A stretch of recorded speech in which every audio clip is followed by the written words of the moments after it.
Sir, पहले तो वित्त मंत्री जी को बधाई कि मेरे ख्याल से 8वीं बार आपने बजट पेश किया, तो सारे रिकॉर्ड तोड़ दिए उन्होंने, तो इनकी निरंतरता कायम है। मैं इस भाषण को आंकड़ों की बाजीगरी में नहीं फंसाना चाहता। राजीव जी, सब कुछ मेरे माध्यम से।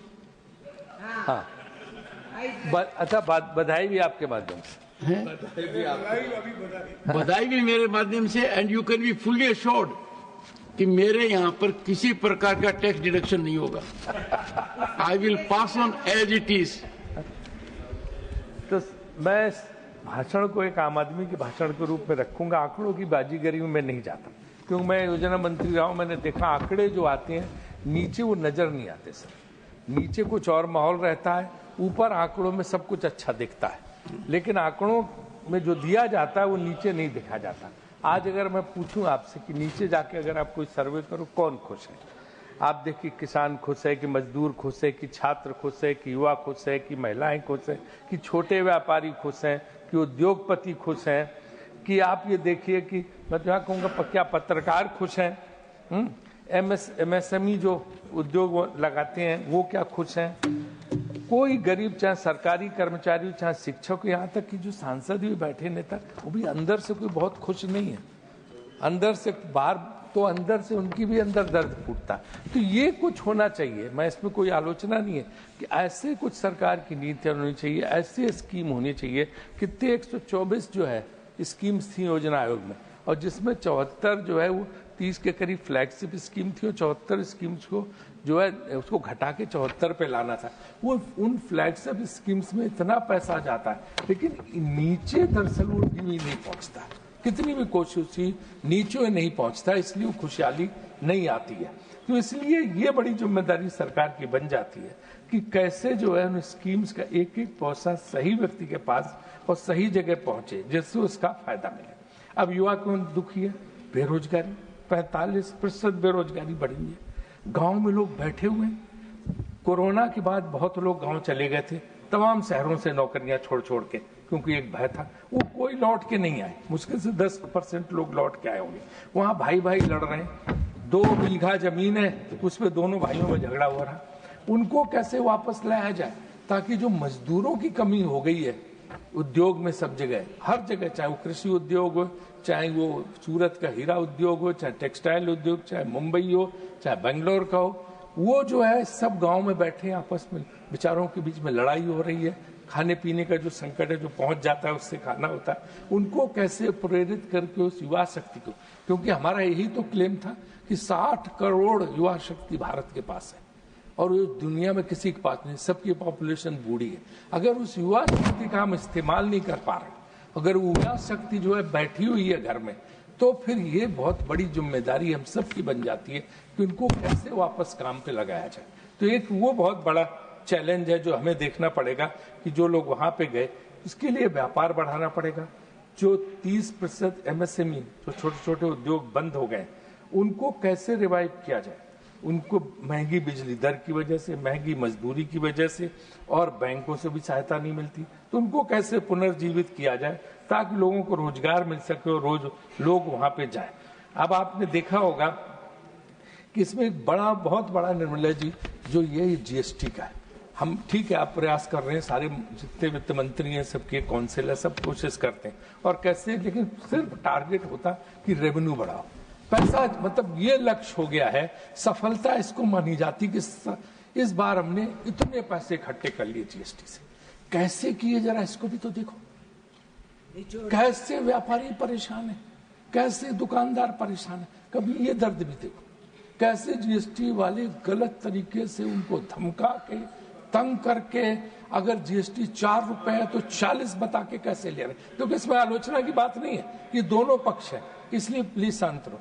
जो है ये उनको कैसे, इनका दर्द और दुख के लिए भी एक मीटिंग आप बुलाइए उनकी, और पूछिए कि किस दिक्कत में है GST के वो सब लोग। कैसे आपका ठीक है, वो टारगेट आपका मिल गया, अचीव कर लिया, अफसरों ने कहा साहब ऊपर दिल्ली से टारगेट में हमें तो कैसे करना, तुम जबरदस्ती इतना जमा कर दो, नहीं जमा करोगे तो हमारी नौकरी का सवाल है। इस बेसिस पे जो है GST इकट्ठी हो रही है, और उसकी वजह से इतना व्यापारी तंग हो रहा कि या तो वो उस व्यापार का विस्तार नहीं कर रहा, एक्सपेंशन नहीं कर रहा, और या फिर बंद कर दे रहा। तो ये समस्या उनके दर्द को भी देखना पड़े, क्योंकि रोजगार देता 142 करोड़ का देश हो गया। अगर हमने नौकरी नहीं दी ना तो सड़कों पे गाड़ियां चलेंगी और क्राइम बढ़ेगा। तो इसलिए बहुत बड़ा दायित्व बन जाता है, जिम्मेदारी हमारी बन जाती है कि हम किसी भी तरह से उनका जो हमें नौकरियां देता है उस उद्योगपति, व्यापारी, छोटे व्यापारी, इनका भी ख्याल रखें कि कहीं ऐसा तो नहीं कि tax agency, government agency, GST वाले इतना तंग कर दे रहे हैं कि वो बिल्कुल अपना छोड़ के घर ही बैठ जाए। वो उस पक्ष को भी हमें ध्यान रखना चाहिए।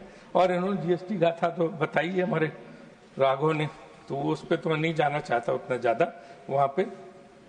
और जो उद्योगपति व्यापारी से तंग आके जो बाहर भी तमाम लोग भाग गए, प्रफुल्ल भाई के बहुत दोस्त चले गए जो रहने लगे बाहर, तो वो क्या है लाखों लोगों को रोजगार देते थे, अब वो रोजगार बाहर दे रहे हैं विदेश में लोगों को, क्योंकि इन सब की डर से भाग गए। उनको सबका भी एक फोरम बना के उनको बुलाना चाहिए कि भाई तुम वापस लौट के आओ, पैसा यहाँ लाओ, यहाँ लगाओ, यहाँ जरूरत, देश का पैसा तो वहां लेके जा रहे हो, तो वो पैसा जो है यहाँ लगे। इसके लिए भी एक ईज ऑफ बिजनेस, इसको आप बोलते हो, ईज ऑफ बिजनेस आपको जो है क्रिएट करना पड़ेगा। अभी क्रिएटेड नहीं, हम कह सकते हैं दावों में कि है, लेकिन वो व्यापार की सुविधा में बहुत दिक्कतें हैं, जिसमें यहाँ कई उद्योगपति व्यापारी बैठे हैं आपके उस तरफ भी भाजपा में, वो भी इस बात को समझते हैं। तो इसके लिए कुछ प्रयास होना चाहिए। मैं तो सुझाव दे रहा हूँ, आपकी कोई आलोचना करने की बात नहीं है, लेकिन जो मौजूदा स्थिति है उस एक आंकड़े के हिसाब से 2 लाख उद्यमी बाहर चलेंगे। 1 लाख लोग चले जाएं, हम लोग उससे उतना फर्क नहीं पड़ता। एक उद्यमी जाता है तो सोचो कि 50,000 लोगों को नौकरी देने वाला व्यक्ति चला जाता है बाहर, और कितने पासपोर्ट सरेंडर होंगे वो भी देखना पड़ेगा।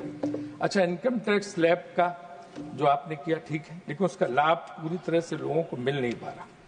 और जीएसटी के नाम पे 20 लाख करोड़ इकट्ठे किए जाते हैं, जो प्रति व्यक्ति 15,000 बैठता है। हर आदमी को 15,000 जीएसटी देना पड़ता है, वो चाहे कोई चीज खरीदे, चाहे वो जो है परिवहन, खाद्य पदार्थ, या जिस तरह से भी जो भी तमाम सेवाएं लेता है, सबके माध्यम से उसको देना पड़ता है जो उसके सिर पे आता है। और इसमें मैं चाणक्य का कोट भी मैडम पढ़ूंगा कि जिसमें उन्होंने अर्थशास्त्र में बोला कि taxation should not be a painful process for the people, there should be leniency and caution while deciding the tax structure.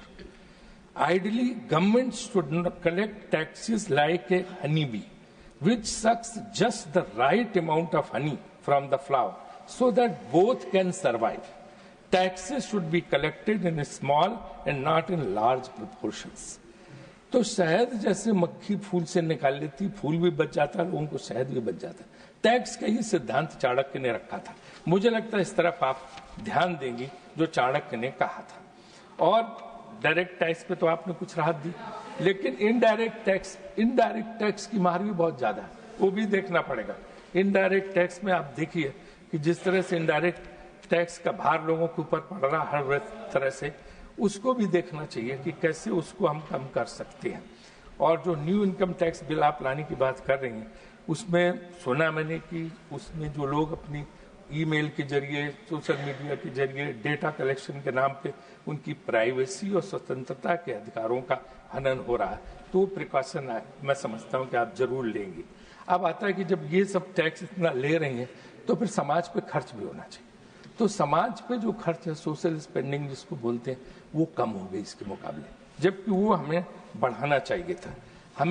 हम आज जो है ना, हम हेल्थ और एजुकेशन से 4% ले रहे हैं इनकम टैक्स के नाम पे, लेकिन अगर आप देखें तो शिक्षा पे सिर्फ 4.5% खर्च करने की बात है, जबकि चीन 6.2% कर रहा। हमारा सबसे बड़ा प्लस पॉइंट चीन के सामने क्या है? हमारे अच्छे इंजीनियर, IT इंजीनियर, डॉक्टर्स, ये सब पूरे विश्व में छाए हुए हैं। अगर इसलिए हमें तो और ज्यादा करना चाहिए ताकि हमारे यहाँ से शिक्षित होकर लोग पहुंचे, इस पॉपुलेशन को शिक्षित कर सके, लेकिन हम नहीं कर पा रहे। और सरकार कहती कि हमने शिक्षा पे 13% बढ़ाया, लेकिन 5% अनस्पेंट है, जिसमें 7% स्कूल एजुकेशन पे ही जो है खर्च ही नहीं हुआ जो प्रावधान किया गया था, और हायर एजुकेशन पे 2% जो है वो खर्च नहीं किया गया, वैसे ही पड़ा हुआ है। और वैकेंसीज भी हायर एजुकेशन में बहुत रिक्त है। हायर एजुकेशन में वैकेंसीज रिक्त होने का बहुत असर पड़ता है। प्राइमरी स्कूलों में टीचर्स मिलना मुश्किल है, फैकल्टी आप कैसे जनरेट करोगे, इसकी तरफ भी ध्यान देना चाहिए। अब हेल्थ की बात आती है, हेल्थ पे हमारी स्वास्थ्य नीति में कहा गया था कि हम 2.5% खर्च करेंगे, लेकिन सिर्फ 1.9 4, 2% से कम हम खर्च कर रहे हैं। कोरोना का आपने काल याद होगा, आपको वो समय याद होगा, ऐसा लग रहा था कि करोड़ों रुपया आपके पास रखा है लेकिन आप जान नहीं बचा पा रहे, परेशान लोग घूम रहे थे। कितने लाख रुपए एक सिलेंडर के लिए लोग देने को तैयार थे, एक इंजेक्शन के लिए लाखों देने को तैयार थे, लेकिन इंजेक्शन नहीं थे, स्वास्थ्य सुविधा नहीं थी। कितना बड़ा हाहाकार था। ये भगवान ने दिया था चेतावनी कि भाई हमें सबसे ज्यादा जोर अपने हेल्थ सेक्टर पे देना चाहिए, अपनी स्वास्थ्य सुविधाओं को बढ़ाना चाहिए। उस पर अगर हम 1.95 से कुछ करेंगे, 2% तक हम खर्च करेंगे, कैसे होगा? तो इसमें मेरे आपसे अनुरोध है, मेरा आग्रह है कि स्वास्थ्य पे तो विशेष ध्यान देना चाहिए, स्वास्थ्य खर्च को और बढ़ाना चाहिए, इतनी सुविधा करनी चाहिए ताकि आम आदमी, गरीब आदमी लोग उसका लाभ ले सकें। और ये तब है जबकि आपने तमाम सब्सिडी स्लैश कर दी, कम कर दी, फूड सब्सिडी कम हो गई, फर्टिलाइजर सब्सिडी कम हो गई, रेलवे के सारे कंसेशंस वापस ले लिए हैं आपने। तो ये जो है फिर दूसरी जगह ही जाना चाहिए, स्वास्थ्य, शिक्षा, इन सब पे, और लोगों को सोशल सेक्टर में इसमें मदद मिलनी चाहिए। जहां तक पब्लिक कर्ज की बात है तो 185 लाख करोड़ जो है लोगों पे कर्ज बढ़ गया, और FDI भी हमारी घटती जा रही है। रूपी डिवैल्यू हो रहा है, आपको पता है, उसके लिए $44 बिलियन RBI कोशिश कर रही है, लेकिन वो हमें उस पर तरफ ध्यान देना चाहिए कि हमारा एक्सपोर्ट बढ़े तो शायद कुछ उससे हमें उसका लाभ मिले। अब टैरिफ वाली बात उन्होंने चिदम्बरम साहब ने कह दी, मैं उस पर नहीं जाना चाहता हूँ, लेकिन सुना है कि अप्रैल के बाद से 2 लाख करोड़ का असर भारतीय व्यापार पर पड़ेगा। अगर वो पड़ेगा तो उसके बचाव के रास्ते में देखने चाहिए, क्योंकि बहुत बड़ा झटका हमारे व्यापारी और उद्योगपतियों को लगेगा, जिसका पूरे देश की अर्थव्यवस्था पर फर्क पड़ेगा। अब एक जुडिशरी का पॉइंट हर बार उठाया, जुडिशरी में भी जो है इंफ्रास्ट्रक्चर की बहुत कमी है, खासतौर से लोअर जुडिशरी बहुत बुरी हाल है, हाई कोर्ट्स की बहुत बुरी स्थिति। एक ही बात कही जाती है कि पद बहुत खाली पड़े, ठीक है, पद खाली पड़े, उनको तो भरना अलग बात, इसके अलावा इंफ्रास्ट्रक्चर की क्रिएट करो। तो मेरी आपसे मांग होगी चेयरमैन के माध्यम से, एक बार बिल आया था, हमारी सरकार भी लाई थी, उसके बाद आपकी सरकार भी लाई थी, लेकिन उसको सुप्रीम कोर्ट ने बाद में टर्न डाउन कर दिया। तो आप जुडिशरी का, जुडिशियल रिफॉर्म्स का पूरा बिल तैयार करके, उसमें सब रिफॉर्म्स की भी जरूरत है, जिसमें national judicial appointment and accountability bill, accountability, जवाबदेही भी उसमें फिक्स करके एक पूरा होना चाहिए, क्योंकि जुडिशरी जो है उस सब चीज में रिफॉर्म कर रही है, हॉकी में रिफॉर्म, क्रिकेट में रिफॉर्म, मेडिकल काउंसिल में रिफॉर्म, हम पे रिफॉर्म, आप पे रिफॉर्म, राजनीति में रिफॉर्म, नेता का कुछ हो जाए तो उसके ऊपर टूट पड़ते हैं, खुद क्यों नहीं कोई रिफॉर्म्स करते हैं? उन्हें भी रिफॉर्म्स करने चाहिए। अगर वो नहीं करते हैं तो जुडिशरी के लिए हमें रिफॉर्म्स करने की कोशिश करनी चाहिए। उसके लिए आप पूरा बजट का प्रावधान करिए ताकि अच्छी तरह से लागू हो सके, उतनी कोर्ट्स हो, उतने सारी जो है सुविधाएं हों, ये भी बहुत जरूरी है। और आखिरी में मैं कहूँगा कि राज्यों के साथ जो राज्यों की शिकायत है कि उनको उनका शेयर नहीं मिल पा रहा, फाइनेंस कमीशन की जो वो है लेजिस्लेटिव रिकमेंडेशन, उससे हर साल शेयर घटता जा रहा है। तो प्लीज देखिए, ऐसी स्टेट जहां उतना रेवेन्यू नहीं जनरेट होता है, उन स्टेट्स में कैसे लोग हैं खर्च चलाएंगे सरकारें, इस पर जरा आपको ध्यान देने की जरूरत है। और मैं तो यही कहूंगा कि भाई पूरी अर्थव्यवस्था सबको देखती, आम लोगों, व्यक्ति, गरीब सबका ध्यान रखा जाए। वरना तो कहा है दुष्यंत कुमार ने कि कहाँ तो तय था चरागा हर एक घर के लिए, और कहाँ चराग मैसर नहीं शहर के लिए, न हो कमीज तो पाँव से पेट ढक लेंगे, ये लोग कितने मुयस्सर है सफर के लिए। गरीब आदमी तो फिर भी कुछ नहीं मिलेगा, तो भी अगर कुछ नहीं तो पाँव से कोड़ के रह जाएगा, एक रोटी खा लेगा, लेकिन उसके दुख दर्द की हमें चिंता करनी चाहिए। यही मैं कह के अपनी बात समाप्त करता हूँ।